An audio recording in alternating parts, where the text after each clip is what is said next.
Hello guys, this Abhishek Pandey. Teachers talk India का एक और एपिसोड आज हम शूट कर रहे हैं।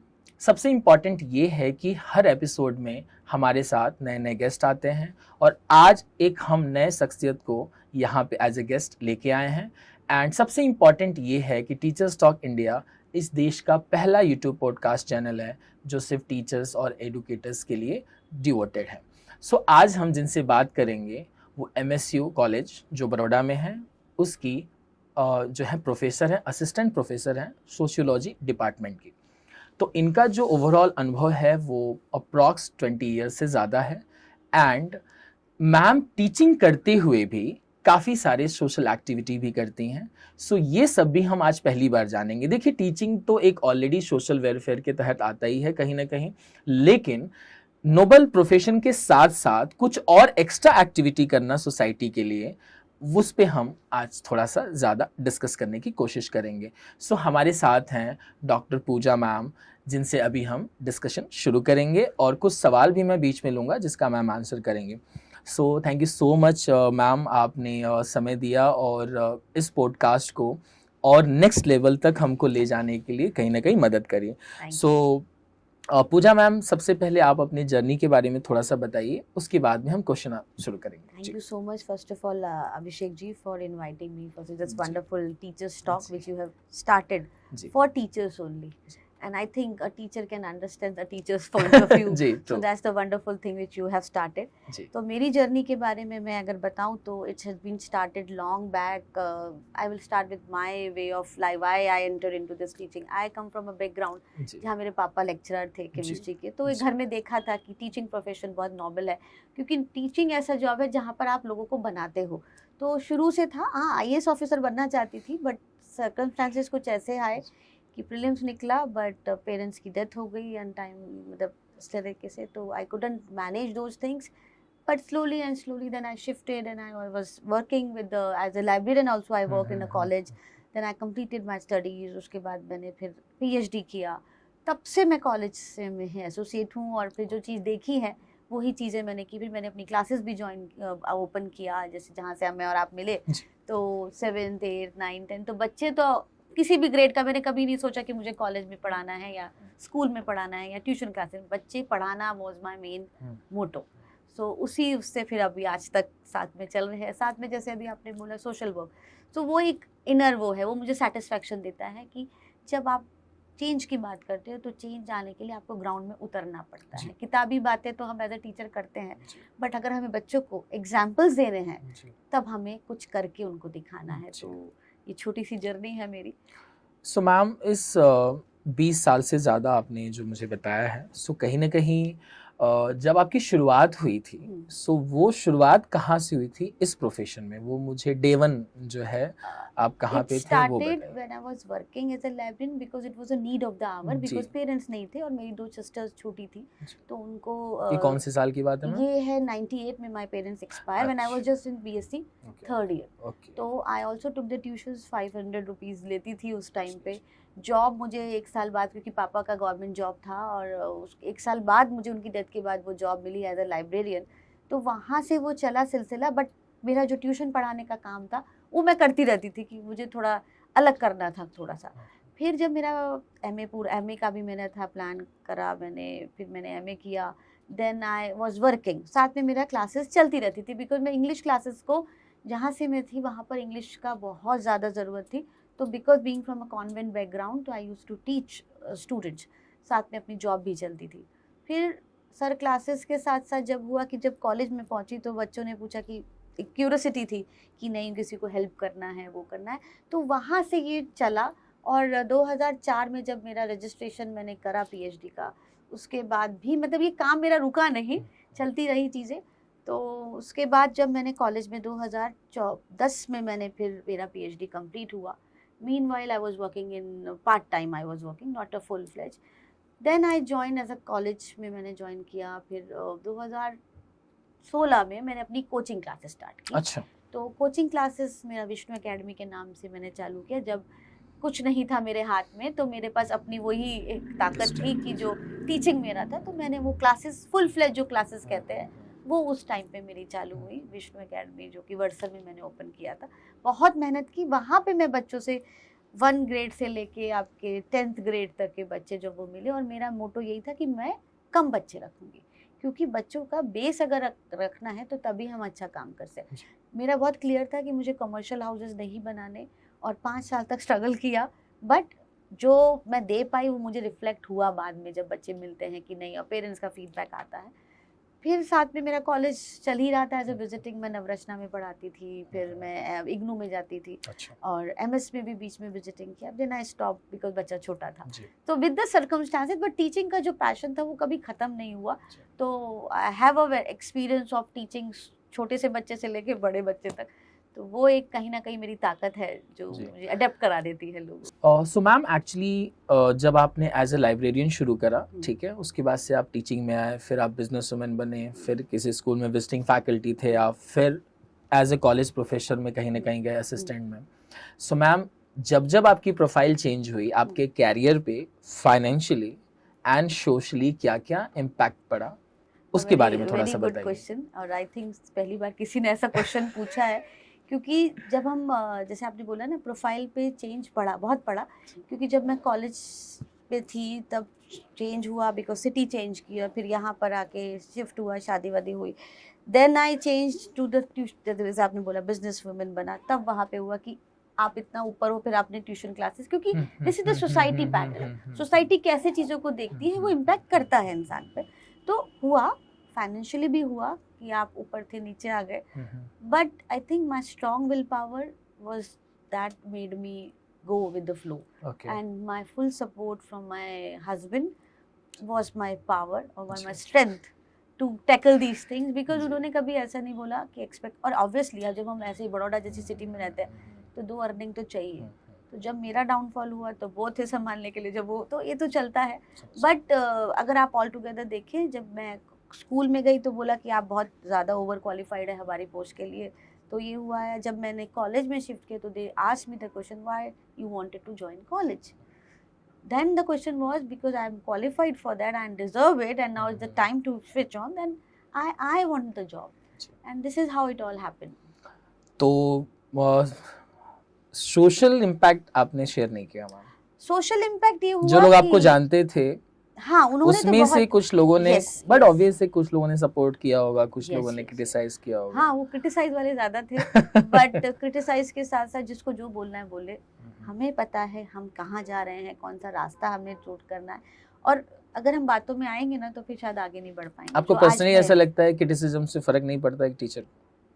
पड़ता है, बट फिर बिजनेस में तो बहुत पड़ता है, बिजनेस में बहुत पड़ता है, बिकॉज आपकी जो बिजनेस, आपको अगर आपका जब आप हो तो आपकी क्रेडिबिलिटी बहुत मैटर करती है। जब मैंने कोविड के टाइम पे अपनी classes, because 5 years I have given to my classes, and जब मैंने उसको बंद किया, शट डाउन किया, तो मेरे पास पेरेंट्स ने रिक्वेस्ट करा कि आप फिर से, आप जैसा टीचर चाहिए, बिकॉज मैं क्वालिटी पे काम कर रही थी। तो वो हुआ, और आज भी जो बच्चे बड़े हो गए हैं, जब वो मिलते तो बोलते मैम कब आप स्टार्ट करने वाले हो, तो वो तो हुआ, और कहीं ना कहीं वो है मेरे को कि वो मेरा एक अपना सेल्फ वो था, वहाँ मुझे किसी के अंडर में काम नहीं करना था।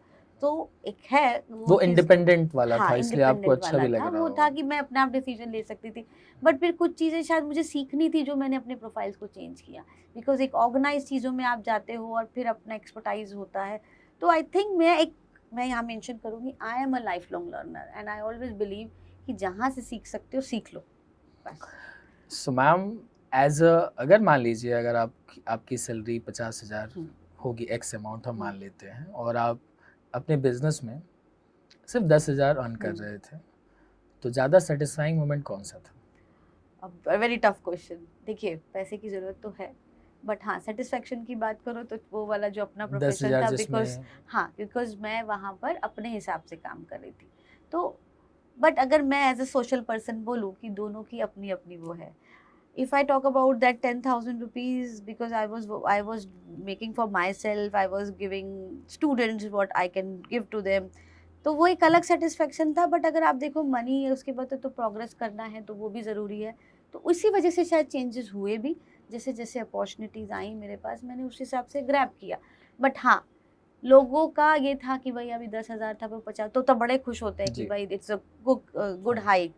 बट जब अगर मैं उससे वापस आऊंगी तो अगेन वो मुझे लोग पागल बोलेंगे, ये पागल है जो 50,000 छोड़ के यहाँ पर आई है। तो वो शायद मैं डिसीजन ले सकती हूँ once I achieve that credibility कि हाँ, जब मुझे बार बार और मेरा दिल बोले कि नहीं Puja, now you have to do that, तो शायद मैं वो 50,000, मेरा बच्चा भी तब तक सेटल हो जाए। मैं बिल्कुल फ्रैंकली बात बोलूँगी, मेरे बच्चे, क्योंकि मैंने आपको बोला कि हम इस बड़े शहर में जब रहते हैं तो 2 की अर्निंग हेल्प करती है, तो शायद मैं ये डिसीजन ले लूँ 4 साल बाद या 5 साल बाद, once my son is settled down. So ma'am, इसी से एक रिलेटेड क्वेश्चन है कि एक फैमिली में अगर एक टीचर है तो उसकी सैलरी उस पूरी फैमिली के फाइनेंशियल असेट पे कितना इम्पैक्ट डालती है? तो आप यहाँ पे सिंगल लेडी टीचर की बात कर रहे हैं या कोई भी हो, कोई भी फैमिली में कोई एक टीचर है, अगर उसकी कोई भी एक सैलरी आ रही है तो उस फैमिली की इकोनॉमिकल सिचुएशन को कितनी अच्छी करती है? देखिए, या वो न्यूट्रल रहता है? नहीं, इट डिपेंड्स। इफ देखिए, there are schools, there are colleges who pay you good, so वो पूरा अपना एक पार्ट होता है। अगर हस्बैंड वाइफ दोनों ही हैं मान लीजिए, तो उसका एक अपना डिसीजन मेकिंग का बढ़ जाता है अगर उसकी सैलरी अच्छी है, बिकॉज वो अपना डिस्प्ले कर पा रही है। लेकिन कुछ ही लोग अच्छा दे रहे हैं फिर। हाँ, वो तो है, कुछ ही लोग अच्छा दे रहे हैं, नॉट एवरीवन इज गिविंग। सो आप ऐसा बोल सकते हैं बड़ौदा में मैक्सिमम स्कूल्स में सैलरी बहुत कम है। हाँ, आई विल से दैट। ये फैक्ट है मैम की एलिगेशन है? दिस इज द फैक्ट कि स्कूल्स में जो देना चाहिए वो नहीं मिल रहा है। जितना काम हम करते हैं, क्या स्कूल की ट्रस्टीज या वो उतना फंड होता है कि वो चाहे तो दे सकते हैं? That is to their own policies, वो that will I won't say anything, but I दे सकते हैं कि नहीं वो अगर देना चाहें? नहीं, डिपेंड। देखिए, स्कूल्स के नंबर्स भी देखिए, स्कूल्स तो बहुत सारे हैं, तो अगर बड़ा स्कूल है और वो कम दे रहा है तो उनको सोचना चाहिए। जो छोटे स्कूल से उनके पास तो है ही नहीं देने के लिए, और वो फिर वो बीएड और बीटीसी मांग भी नहीं रहे हैं, वो बस बिकॉज ऑफ यही प्रॉब्लम तो इंडिया का है ना, पॉपुलेशन का है। तो डिपेंड्स करता है कि आप पहले आपकी एक्सपीरियंस कितना है। अगर आप एक्सपीरियंस है और आपको नहीं मिल रहा है तो फिर आपको वहाँ से थोड़ा शिफ्ट करना पड़ेगा। ये मैंने नोटिस किया है ये चीज़। सो मैम, अब स्कूलिंग जर्नी से सीधा कॉलेज की तरफ आते हैं। सोशियोलॉजी बच्चे बहुत कम लेते हैं। जब हम इस कैरियर ऑप्शन के बारे में हम बात करते हैं समाज में, तो बहुत कम लोगों को पता होता है, और जनरली जो लोग लेते भी हैं पता नहीं वो बहुत पैशनेट होंगे तभी लेते होंगे। सो इसके बारे में आप थोड़ा सा बताइए कि बच्चों को ये क्यों चूज करना चाहिए? आज के टाइम में ह्यूमैनिटीज, अगर हम पुरानी बात करें तो ह्यूमैनिटीज वो लेते थे, आर्ट्स वो लेते थे जो कहीं नहीं जा सकते, ना साइंस ना कॉमर्स। तो एक सोसाइटल ट्रेंड बना हुआ था। But again the trend has change because in AI के टाइम में, डिजिटल सोसाइटी में, ये ह्यूमैनिटी, द कंटेंट राइटर्स, ये सब हम तभी बन पाएंगे जब हम अपनी सोसाइटी को समझेंगे। और सोशियोलॉजी सब्जेक्ट है to study the society. To study the society means to study how the changes are coming up. Like देखिए, मैरिजेस, आजकल मैरिजेस बिल्कुल बंद होती है, एक इंस्टीट्यूशन खत्म होता जा रहा है। देन आपका डिवोर्स रेट हाई है। तो इस सब्जेक्ट को पढ़ने से आपको बहुत सारी चीजें समझ में आती हैं। It's related with the home science also? No. It is totally related with the processes which is going on. The institution like family, joint family से nuclear family, अब solo families आ रही हैं, तो हम वो changes पढ़ते हैं। Being a sociologist, we observe what are the trends which is going on, and then we have a very integral part in the policy making of government. हमें बुलाया जाता है। थोड़ा इंटरप्ट करूंगा कि अगर मान लीजिए आपके बैच में 50 बच्चे हैं, उन 50 की शादियां हुई, तो ऐसा हो सकता है कि 50 बच्चे कॉमर्स के हैं, 50 बच्चे साइंस के हैं, 50 बच्चे सोशियोलॉजी के हैं। सो अगर ये शादी करते हैं तो किस ग्रुप में डाइवोर्स रेट सबसे ज्यादा होगा?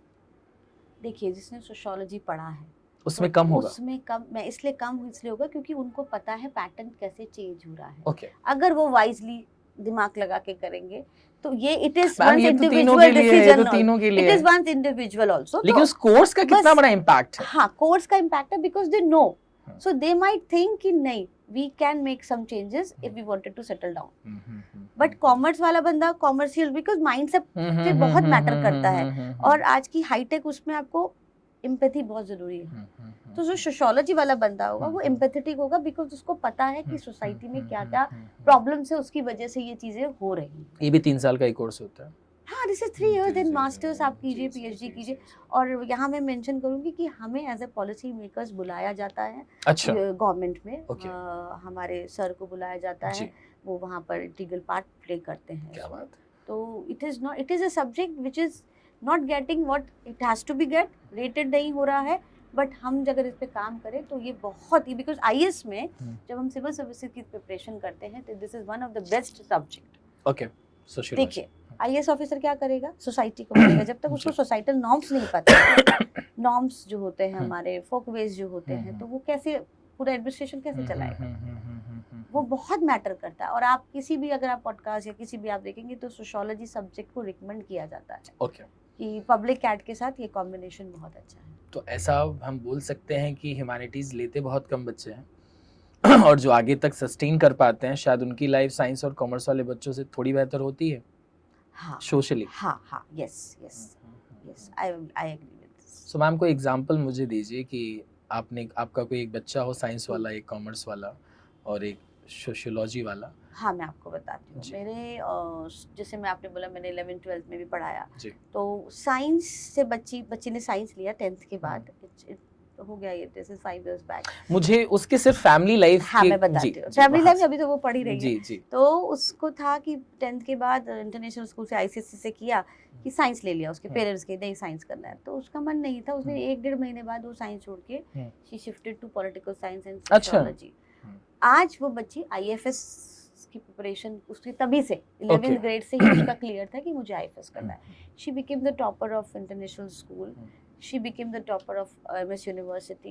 Right now she is preparing for IFS because 2 साल दे चुकी है, तो वो मच बेटर है क्योंकि उसका भाई भी साइंस में कर रहा है। तो जो स्ट्रगल उसका भाई ने किया वो स्ट्रगल थोड़ा उसका कम था, because she was very focused. Initially जब वो साइंस से शिफ्ट हुई ह्यूमैनिटीज में तब थोड़ा प्रॉब्लम आया। बट दूसरा एक और एग्जांपल मैं आपको, ये तो इस बच्ची का है, दूसरा वो भी साइंस से शिफ्ट हुई ह्यूमैनिटीज में और उसने पॉलिटिकल साइंस लिया और सोशियोलॉजी लिया। वो उसी फील्ड में लेके वो स्पेन भी गई, वहाँ पे कुछ उसको एक अपॉर्चुनिटी मिली बिकॉज ऑफ वो ह्यूमैनिटीज बैकग्राउंड थी। वहाँ पर उसके पेरेंट्स ने बोला कि नहीं, तो देन शी कॉल्ड मी कि मैम आप बात कर लो मेरे पेरेंट्स से, उनको कन्विंस किया एंड आज वो उनके पेरेंट्स, आज वो बच्ची पीएचडी कर रही है and she always thanks me, ma'am thank you for convincing my parents. So this is the societal mindset. तो पेरेंट मैम समझ क्यों नहीं रहे हैं, हमेशा उस तरफ क्यों भाग रहे हैं जहाँ पे कंपटीशन ऑलरेडी बहुत ज्यादा है, प्रेशर एक दूसरे का, तुम्हारा बच्चा क्या कर रहा है, मेरा बच्चा साइंस कर रहा है, तुम्हारा बच्चा मैम वो तो ये तो बहुत खराब है। 40-45 साल की एज है, क्या वो इतने मैच्योर नहीं है कि वो डिसीजन सोशली ले सके? नहीं है, ये आप और हम एजुकेशन में हैं, हम आप एक दूसरे को जानते हैं, बिकॉज वो उनको खाली की कंपैरिजन देखना है। मैं अगर इंजीनियर, उस टाइम अलग था जब वो इंजीनियर थे, तब ट्रेंड अलग था, आज ट्रेंड बदल रहा है। आज के ज़माने में डिजिटल उसमें तो चेंजेस होंगे ही होंगे। अब आप देखिए कंटेंट राइटर हमसे ज़्यादा कमा रहे हैं, क्यों कमा रहे हैं? कंटेंट राइटर हमसे ज़्यादा कमा रहे हैं, एचआर हमसे ज़्यादा कमा रहा है। एचआर क्या करता है, रिलेशंस डेवलप करता है, तो वही ज़रूरत है। वी हैव टू, लाइक हमें पेरेंट्स को ये समझाना होगा कि प्रेशराइज मत करो, मार्क्स दे डोंट डिसाइड कि वो बच्चे का करियर क्या है। बच्चा साइंस लेके भी इतना वो करने के बाद शायद वो डिप्रेशन में जा रहे हैं बच्चे। कोटा में आप देखिए सुसाइडल रेट्स क्यों बढ़ रहा है, इसीलिए। तो there is a big need to make understand the parents, not the student. Parents बेचारे, स्टूडेंट तो बेचारे पेरेंट्स की बात ही आगे लेके जाते हैं। सो मैम हम ओवरऑल ये बोल सकते हैं कि इस पे मैं आपकी राय जानना चाहूँगा कि ज़्यादा मैच्योर कौन है, बच्चा या पेरेंट? देखिए मैच्योरिटी की बात करें तो एज वाइज तो पेरेंट है, बट बच्चा क्या है, बच्चा इज इन्फ्लुएंस्ड, बच्चे के ऊपर जब वो तो हम उसको ब्लेम कर सकते हैं कि अगर कि अगर उसके लाइफ में कुछ खराब होता है तो बच्चे को ब्लेम नहीं करें। It is the socialization. I will repeat the word, क्योंकि आप सोशियोलॉजी से हैं। मैंने वो टर्म आपको बोला। जो भी सुसाइडल रेट्स हैं, जहाँ भी जो भी आप जो प्रॉब्लम्स है, वो बच्चे के अंदर या बच्चे डेविएंट हो रहे हैं, वो क्यों? क्योंकि वो बच्चे कहीं ना कहीं से सीख रहे हैं। और हमारे सोशियोलॉजी का टर्म होता है सोशलाइजेशन। मैं हमेशा अपने बच्चों को जब भी किसी के साथ इंटरेक्ट करती हूँ, मैं कभी किसी को जज नहीं करती, क्योंकि ना मैं ब्लैक कर सकती ना मैं wait. I have to make them understand कि दूसरे रास्ते क्या है। ये बहुत ज़रूरी है। आज मेरे सामने कोई ऐसा बिहेव कर रहा है, नहीं ऐसा बहुत होता है, बट नहीं, just go back to the उसके बैकग्राउंड के पीछे तो जाओ, वो आज वो है क्यों है। तो बहुत इम्पॉर्टेंट है कि हम उसका सोशलाइजेशन का क्या है। जैसे अभी रिसेंटली बहुत सारे केसेस आपने सुने होंगे कि किसी ने मर्डर किया और वो मर्डर करके पैकेट्स में बना के, वो आजकल केस बहुत हुआ था, छोटे छोटे। तो आप क्या बोल रहे हैं, क्या वो बच्चा वो गलत है? आप इंडिविजुअल को देखेंगे नहीं, उसका बैकग्राउंड देखिए, वो किस फैमिली से आया है, उसको क्या चीज़ें नहीं मिली जो वो इस डायरेक्शन में चला गया। So it is very important. बच्चा एक फूल की तरह है, उसको आपको बताना है। मैं भी एक माँ हूँ, मुझे बताना है। मैं लेकिन पेरेंट्स तो मैम सारा ब्लेम बच्चे पे डाल देते वो हैं। गलत है, दैट इज रॉन्ग। मैं अगर एज ए काउंसलर भी मैं काम करती हूँ तो हम यही बोलते हैं कि गलत पेरेंट्स को ही समझना है, पेरेंट्स को ही एडजस्ट करना है आज के सिचुएशन के हिसाब से। अब वो पहले वाला जमाना नहीं रहा कि हम जैसे जिस जमाने में हम पढ़े डंडा वाला, वो डंडा वाला जमाना नहीं रहा। आपको बहुत प्यार से, because they are also affected by so many things. अगर आज आप उन्हें उनकी बात नहीं, आप देखिए ना, एक बच्चे ने अपनी माँ का पिज्जा कटर से मर्डर कर दिया मुंबई। अच्छा, ओके। मुंबई का केस क्यों? क्योंकि उसने मोबाइल से उसको वीडियो गेम से मना कर दिया। हम प्रेशर करेंगे, वो एग्रेसिव होंगे। उनकी एज, टीनेज, एडोलेसेंट, ये सारी एज में ऑब्वियसली द बायोलॉजिकल क्लॉक उस हिसाब से चेंज हो रही है। तो we have to be tolerant for that, and that I have been learning also. वो लर्न करना पड़ेगा हमको। तो कहीं ना कहीं मैम हम ऐसा बोल सकते हैं कि मतलब मैक्सिमम पेरेंट्स को ही समझना पड़ेगा। और एक अच्छी एक दोस्ती करनी पड़ेगी बच्चों के साथ। पेरेंट्स तो ऐसा तो नहीं ना इनसिक्योर हैं सोसाइटी से कि बिल्कुल दे आर इनसिक्योर। मान लीजिए मैं आईएएस ऑफिसर हूँ और मेरा बच्चा नहीं है आईएएस ऑफिसर बनना चाह रहा है, उसको बनना है सिंगर, उसको बनना है डांसर, तो प्रेशर नहीं, मैं तो आईएएस ऑफिसर हूँ, मेरी तो सोशल पोजीशन ऐसी है, तो वो तो बच्चा जा ही नहीं सकता है। तो यहाँ दोनों तरीके के पेरेंट्स हैं, तब हम यहाँ पे देते हैं। अगर हम ओवर कंजर्वेटिव पेरेंट्स भी हैं और लिबरल पेरेंट्स भी हैं, तो मैं बोलूँगी कि हमको लिबरल से थोड़ा सा करना पड़ेगा। कंजर्वेटिव होके आज के ज़माने में चीज़ें और बुरी हो जाएंगी, रिलेशंस खराब हो जाएंगे। जो हम बात करते हैं, हमें हर चीज़ को बड़े तरीके से टैकल करना पड़ेगा, हमें पेशेंस रखना पड़ेगा, टॉलरेंस रखना पड़ेगा। तो मैम अगले 10 साल बाद हम सोसाइटी को एज अ जो आप जिस टर्म को यूज़ कर रही हैं सोशियोलॉजी के फॉर्मेट में, सोशलाइजेशन जो मैं, हाँ, तो अगले 10 साल बाद हमारी सोसाइटी मुझे तो वर्स्ट दिख रही है। कितनी वर्स्ट है वो बताइए। सॉफ्ट क्रिमिनल एक्ट हो गया जिसमें कोई एक्शन नहीं होगा। हाँ, सॉफ्ट वो हो गया, but again parent need to understand. मैं उनको भी नहीं करूँगी, ये तो दिस इज इमोशनल कैपिटलिज्म, मैं उसको वर्ड करूँगी। हम लोग बोलते हैं कि जैसे आज आप देखिए ओल्ड एज होम क्यों बन गए, डे केयर क्यों बन गए, क्रचेस क्यों आए हैं, पहले तो नहीं था। तो दिस इज अ चेंज, आप चेंज आएगा। अभी हम बार्टर सिस्टम से अलग अलग लेवल्स पे गए, तो अभी कैपिटलिज्म है, हमें रूल कर रहे हैं कुछ लोग। तो आज के टाइम में मैं आपको वर्ड बोलूँगी, प्लूटोक्रेसी एक टर्म यूज हुआ है, plutocracy, that is few peoples are holding the entire government और जी, तो वो है। बट यहाँ पर एक सिंगल अगर धीरे धीरे चेंज आएगा जब हम इंडिविजुअली अपने पे काम करेंगे। मैं फिर से बोलूँगी आपको, किसी ग्रुप को मैं मेंशन नहीं कर रही, किसी गवर्नमेंट को नहीं। बदलाव एक कॉमन आदमी ही लाएगा। फ्रेंच रिवॉल्यूशन भी कॉमन आदमी ही लाया था। तो हमें अपने आप, जैसे आज आप पॉडकास्ट कर रहे हैं, मेरी बात बहुत लोग सुनेंगे, तो शायद मैं एक I can ignite one person, I can ignite one student. तो वो अगर उस हिसाब से मैं काम करूँ तो चेंज जरूर आएगा, परिवर्तन जरूर आएगा। सो मैम आप कोई सोशल एक्टिविटी भी करती हैं? हाँ, उसके बारे में प्लीज थोड़ा सा शेयर करिए। I work with the year two year team which is from Delhi, who works for the mental health of the kids, for the women's. तो हम लोग वेबिनार्स करते हैं, और मैं एक निर्भीकता मेरा खुद का सोशल इनिशिएटिव है जिसकी मैं फाउंडर हूँ, और मेरी को फाउंडर है मेरे साथ आरती गौतम। तो हम लोग कोशिश करते हैं कि समाज के उस चीज़ों पे काम करें। जैसे अभी हमने Valentine day old age home के साथ सेलिब्रेट किया, कैंची केयर के साथ सेलिब्रेट किया। फिर हमने अपने यूथ के साथ ओपन माइक सेशंस किए। फिर हमने लास्ट टाइम निर्णय, जिसमें कि विमेंस एम्पावरमेंट पे बात की कि आप डिसीजन फाइनेंशियली आप अपने आप को कैसे डिसीजन ले सकती हैं या अपने आप को सशक्त कर सकती है, वो काम किया। साथ में जहाँ मुझे मौका मिलता है, जहाँ मैं अपनी सर्विसेज दे सकती हूँ, तो I will be the first person to reach there. So this is how, and you know, doing such activities make me mentally happy.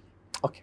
That is the main purpose. People might criticize also. अच्छा. There are people कि Sunday भी चले गए भाई. अच्छा. But घर का काम निपटा के, वो मेरी प्रायोरिटी है, मुझे अच्छा लग रहा है तो मैं जाऊंगी। एंड यहाँ पर फैमिली का सपोर्ट तो होता ही है, बिना फैमिली के सपोर्ट तो नहीं है। तो उनको पता है कि इसको इस चीज़ में और कुछ खराब तो कर नहीं रही है, मैं जा रही हूँ, अपना टाइम ले रही हूँ, मैं भी कुछ सीख कर आ रही हूँ। तो ये एक रहता है। मतलब कुल मिला के अगर आप ऐसा बहुत कुछ कर पा रही हैं तो एक बैक स्टेज में फैमिली सपोर्ट बहुत ज़्यादा, नो डाउट फॉर दैट, और नहीं होगा तो सबके लिए सबका सपोर्ट है। जी। सो मैम, हम आखिरी के कुछ 3 सवाल पे चलते हैं, एंड होपफुली कि हम एक और एपिसोड करेंगे, क्योंकि मुझे लग रहा है कि बहुत सारी बातें इस एपिसोड में नहीं हो पाएंगी। So we'll have a part 2 Yeah, also. sure. So ma'am, अभी के जो बच्चे हैं उनके लिए आप क्या मैसेज देना चाहेंगे? First of all, try to be a good person. Okay. Be kind. Don't get affected by the kind of pressure or the peer pressure or the parents. बात करो, अगर आपको कोई बात करनी है तो पेरेंट्स के साथ कॉर्डली बात करो अपना, and it is a reciprocation. Relationship एक हाथ से नहीं चलता है. अगर आपकी बात उनको नहीं समझ में आ रही है तो किसी भी काउंसलर को आप ले सकते हो. आप अपनी बात को कहने का थिंक सीखिए, और at the end be empathetic with others. That is the need of the hour. So ma'am, the generation जहाँ से आए हैं, पेरेंट्स के लिए क्या मैसेज है मैम आपकी? पेरेंट्स के लिए है कि थोड़ा सा शिफ्ट हो जाइए. अच्छा. थोड़ा सा चेंज लाइए अपने अंदर. कंजर्वेटिव होके कुछ नहीं होगा. आपके टाइम का ज़माना और था, अब का टाइम थोड़ा है, तो समझो अपने बच्चों को, टाइम दो अपने बच्चों को, जो कि बहुत ज़रूरी है. जहाँ पे लगता है आपको आज मूवी जाना है तो संडे को मूवी जाओ उनके साथ, और रिजिडिटी से काम मत लो. तो ये एक्स्ट्रा पैम्परिंग नहीं हो जाएगी मैम साथ? अच्छा, आप बताइए, कॉफ़ी पे जाना कि एक्स्ट्रा पैम्परिंग होगी? कॉफ़ी तो हम घर में भी, आप घर में भी बना सकते हैं ना. आप एक माहौल बना दीजिए कि चलो विल हैव अ कॉफ़ी. ये प्रेजेंटेशन बहुत मैटर करता है.